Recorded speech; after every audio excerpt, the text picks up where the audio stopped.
నమస్తే, welcome to Telugu రాజ్యం. ప్రస్తుతం మనతో పాటున్నారు సినీ క్రిటిక్ దాసరి విజ్ఞాన్ గారు ఉన్నారు. నమస్తే. నమస్తే. దాసరి విజ్ఞాన్ గారు, ముఖ్యంగా ఎన్టీఆర్ అదేవిధంగా ప్రశాంత్ నీల్ మధ్య మనస్పర్ధలు వచ్చాయని చెప్పేసి వార్తలు వస్తుంది పరిస్థితి. అదేవిధంగా డ్రాగన్ షూట్ కూడా బ్రేక్ పడిందని చెప్పేసి కూడా వార్తలు వస్తున్నాయి. అసలు వీళ్ళిద్దరి మధ్య మనస్పర్ధలు రావడానికి కారణం ఏంటి? నిజంగా అలాంటి పరిస్థితులు ఉన్నాయా అంటే ఏం చెప్తారు? ఇందుకే మొన్న అల్లు అర్జున్కి సంబంధించి రెండు తెలుగు రాష్ట్రాల్లో అభిమానుల సంఘం ఏర్పడింది. ఎందుకంటే ఒక స్టార్ హీరోని ఉద్దేశించి ఇట్లాంటి నెగిటివ్ కామెంట్స్ వచ్చినప్పుడు దానికి రిటర్న్ కూడా ఇవ్వాల్సిన అవసరం ఉంటుంది కదా. అటాక్ చేయడానికి ఎవరైనా వచ్చినప్పుడు డిఫెండ్ చేసుకోవడానికంటూ ఒక పొర ఉండాలి. ఆ పొర అభిమాన సంఘం. ఆల్రెడీ ఎన్టీఆర్ గారి మీద లాస్ట్ టైం వాడెవడో ఏదో అన్నందుకు వీళ్ళందరూ వెళ్ళి ప్రెస్ క్లబ్లో మాట్లాడి కౌంటర్ ఇచ్చారు గట్టిగా. ఇప్పుడు మళ్ళీ ఈ సినిమాని ఫస్ట్ నుంచే నెగిటివ్ చేయడం. ప్రశాంత్ నీల్కి ఎన్టీఆర్కి పెద్ద గొడవ. ఈ సినిమా ఆగిపోయిందా? వీళ్ళు ఆల్రెడీ నెక్స్ట్ నవంబర్కి వస్తున్నట్టు నవంబర్ 20 సమ్ డేట్ ప్రకటించేశారు ఆల్రెడీ, రిలీజ్ డేట్. అండ్ చాలా సిజీ వర్క్ ఉంటుంది. ప్రశాంత్ నీల్తో ఎన్టీఆర్ అదే పనిగా ఒక జిమ్ వీడియో రిలీజ్ అయింది, బాడీని మొత్తం మేకవర్ చేసుకొని. ఈ సినిమా కోసమే కష్టపడ్డాడు, సన్నపడ్డాడు. బ్రూస్ లీ బాడీ ఎలా ఉంటుందో అలా రావడానికి ట్రై చేశాడు. డ్రాగన్ కంప్లీట్ కొంచెం చైనీస్. వీళ్ళు కొత్త ఏరియాలు సృష్టిస్తారు. ఇప్పుడు సలార్లో కూడా ఆ ఏరియా ఈ దేశానికి ఇంకో దేశానికి మధ్యలో ఉండేలాగా ఉంటుంది. ఆ ఏరియా ఏదైతే ఉందో సేమ్ అలాగే ఇక్కడ నేను అనుకుంటున్నా ఏ చైనీస్ బార్డర్ తగిలేలాగా కొంచెం ఏరియా ఇటు కొంచెం ఏరియా ఇటు ఉండేలాగా ఒక కొత్త ఏరియా సృష్టించి అక్కడికి పరకాయ ప్రవేశం చేసి ఆ ఏరియాకి తీసుకెళ్ళి మనల్ని, అదే డార్క్ షేడ్లే ఈయనకి ఎప్పుడు ఉండేదే కదా. సో అట్లా తీస్తారేమో అని మనం అనుకుంటున్నాం. దీనికి ఆల్రెడీ షూటింగ్ బాగానే జరుగుతూ ఉంది. బోల్డ్ ఎంతమంది జూనియర్ ఆర్టిస్టులతో రామోజీ ఫిలిం సిటీలో అప్పుడప్పుడు జరుగుతూనే ఉంది.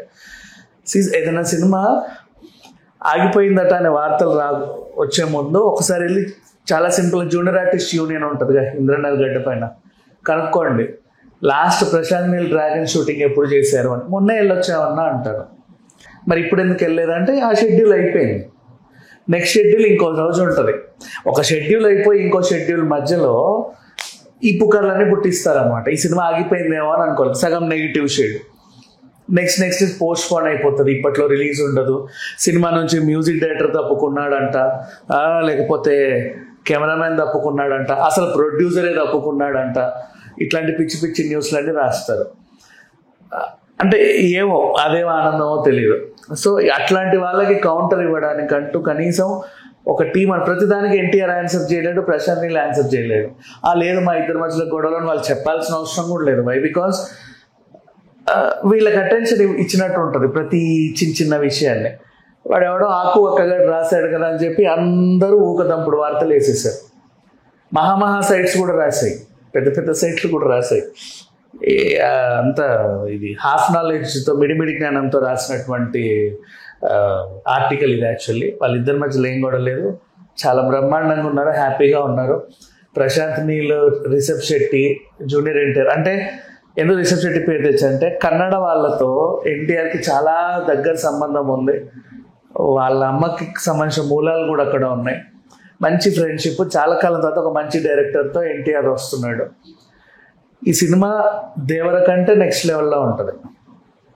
అండ్ ఎన్టీఆర్ యాక్టింగ్ గురించి ప్రత్యేకించి చెప్పాల్సిన అవసరం లేదు. మన దేశం గర్వించదగ్గ నటుల్లో అన్ని భాషల్లో కలుపుకుంటే దేశం గర్వించదగ్గ నటుల్లో ఆయన ఒకడు.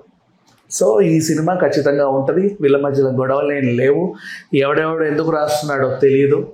ఆ మిడిమిడి జ్ఞానంతో సినిమా చాలా బాగా వస్తుంది. అనుకున్న టైంకే వస్తుంది. వాళ్ళ రిలీజ్ డేట్కి ప్రకటించుకున్న డేట్కే వస్తారు. 2026 నెక్స్ట్ ఇయర్ నవంబర్ వరకు వచ్చేస్తారు. అంటే ఇంచుమించు ఈ టైంకి ఇంకో 1 year గ్యాప్లో ఈ సినిమా వచ్చేస్తుంది. అంతే. ఇంకా దీని గురించి ఎవరికి వాళ్ళ క్లారిటీ అంత అవసరం కూడా లేదు. ఓకే, ఇప్పుడు జననాయకన్ సంగతి ఏంటి? తెలుగులో ఆ సినిమాని ఎవరు కొంటారంటే ఏం చెప్తారు? ఇది యాక్చువల్గా ఏమైందంటే మన బాలయ్యది భగవత్ కేసరి సినిమా ఉందా, దీన్నే వీళ్ళు రీమేక్ చేస్తున్నారు అని ఒక 2 సందర్భాల్లో వీటీవీ గణేష్ వాళ్ళు ఎవరో చెప్పారు.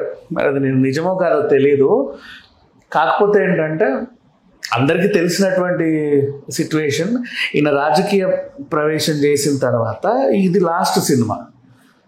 నెక్స్ట్ ఇప్పుడు కొంచెం కూతవేటు దూరంలో వాళ్ళకి ఎలక్షన్స్ ఉన్నాయి. ఈ సినిమా రాజకీయంగా అతనికి హెల్ప్ అయ్యేలాగా తీసుకున్నాడు. జననాయకుడు, ఒక మంచి జనం మధ్యలో ఉండే నాయకుడు, మనకు అర్థమవుతుంది కదా తమిళ టైటిల్ అయినా సరే. సో అట్లా తన కోసం తీసుకున్నాడు అనేది ఒక న్యూస్. ఇక తెలుగులో ఎవరు కొంటారు అంటే ఈయన వారసుడు టైంలో దిల్ రాజు దాన్ని రిలీజ్ చేసినప్పుడు పెద్ద వివాదం జరిగింది. తెలుగు సినిమాలకి తక్కువ చూపు చూస్తూ ఇక్కడ ఎక్కువ ఇది చేస్తున్నారు, అందరినీ ఈక్వల్గా చూడాలి, తెలుగు వాళ్ళకి ఎక్కువ ప్రయారిటీ ఇవ్వాలి సంక్రాంతి సినిమాల టైంలో, మిగతా వాటికి కూడా ప్రయారిటీ ఇవ్వండి కానీ కొంచెం తక్కువ వీటికంటే అని ఒక పెట్టుకున్నారు వీళ్ళు. ఇప్పుడు జననాయకన్ పెద్ద సినిమా, ఆయనకు చాలా హెల్ప్ఫుల్ అయ్యేటువంటి సినిమా పొంగల్కే వస్తుంది. పొంగల్కి వచ్చినప్పుడు ఆయనకు కొంచెం మైలేజ్ ఉండాలంటే ఇటు అటు అన్నిట్లోనూ నడవాలి. ఎందుకంటే తెలుగు రాష్ట్రాల్లో ఇంకా చెప్పాలంటే ఆంధ్రప్రదేశ్, నెల్లూరు, కుప్పం, నగరి, తిరుపతి అంతా తమిళ వాళ్ళు ఎక్కువ ఉన్నారు అటువైపు, బోల్డ్ అంతమంది. అండ్ హైదరాబాద్లో కూడా ఉన్నారులే, ఓటేయడానికి వీళ్ళు ఇక్కడ నుంచి అక్కడికి వెళ్తారు కదా. సో అట్లా ఆ సినిమా ఇక్కడ అక్కడ కూడా రిలీజ్ అయితే బాగుండనే ఫీలింగ్ ఆయనకు ఉంది. గత సంక్రాంతిలో దిల్ రాజు గారు ఖచ్చితంగా మోస్ట్లీ హాఫ్ మార్కెట్ అయిందే ఉంటుంది. ఇప్పుడు ఆయన తెలుగులోనూ ఆయన సినిమాలు వస్తున్నాయి. ఇప్పుడు మళ్ళీ ఆ పక్క రాష్ట్రం సినిమాలు కూడా తీసుకొని రిలీజ్ చేసుకుంటే మొత్తం వీలయ్యే ఉంటే మిగతా సినిమాల పరిస్థితి ఏంటి? ఇప్పుడు రాజా సాబ్కి కానీ మిగతా సినిమాలకి, నవీన్ పోల్శెట్టి సినిమాకి కానీ, లేకపోతే మాస్ జాతరకు కానీ థియేటర్స్ ఉండాలి కదా. అండ్ అన్నిటికంటే ముఖ్యంగా పొంగల్ మొత్తం దులిపేది పరాశక్తి అనే సినిమా వస్తుంది, సుధా కొంగర డైరెక్టర్. మోస్ట్లీ ఎన్ని సినిమాలు వచ్చినా ఈసారి సంక్రాంతికి, లాస్ట్ టైం హనుమాన్ లాగా ఈసారి సంక్రాంతి పరాశక్తియే కొట్టుద్ది, మిగతావన్నీ కూడా ఆడతాయి వాటి పరిధి మేరకు. అట్లా ఉంది పరిస్థితి. బట్ జననాయకుడు ఆయనకు చాలా ఇంపార్టెంట్ విజయ్కి. మరి ఏమో ఆ సినిమా ఇంపాక్ట్ వల్ల పరాశక్తిని జరిపినా జరపవచ్చు. ఆ రేంజ్ ఆయనకు అంత కావాల్సిన సినిమా అది. ఆ సినిమాలో ఆయన పోషించే పాత్ర, దానికి జనాలు అని కంటతడి పెట్టుకుంటే ఇక్కడ ఓన్ చేసుకొని నెత్తిన పెట్టుకున్నా అంటే ఇక నెక్స్ట్ ఆయన విన్ అనుకొని కూడా అనుకోవచ్చు. అంటే అంత ఇంపాక్ట్ చూపించేలాంటి సినిమా తెలుగులో కొంటారు. బట్ ఇప్పుడు తెలుగులో ఇంపాక్ట్ చూపించే అవకాశం లేకపోలేదు. ఇక్కడ ఎన్నికలు కూడా లేవు కదండి. లేవు. అలాంటప్పుడు ఇక్కడ ఎటువంటి ప్రభావం చూపించే అవకాశం ఉంది? అక్కడైతే ఎన్నికలు ఉన్నాయి కాబట్టి ఒక సినిమా మనకు అంతే. అదే జస్ట్ గాడ్ ఫాదర్ లాగా, విజయ్ గారిది ఎంపురాన్ లాగా ఓ సినిమా మనకు అంతే, అంత నుంచి ఏం లేదు. బట్ వాళ్ళకి అదేదో అట్లా మైలేజ్, వాళ్ళకు మైలేజ్ వస్తుంది కదా, మైలేజ్ వస్తుంది అంతే. హలో, తెలుగు రాజ్యం ఛానల్ చూస్తున్నారా? సామాజిక, రాజకీయ, జీవన చిత్రణే తెలుగు రాజ్యం. అతిశయోక్తులు, అసత్యాలు ఉండవు. రాజకీయ కోణం కాదు, ప్రజా కోణమే కొలబద్ద. తెలుగు రాజ్యం వీక్షణ మీ ఉత్తమ అభిరుచికి నిదర్శనం.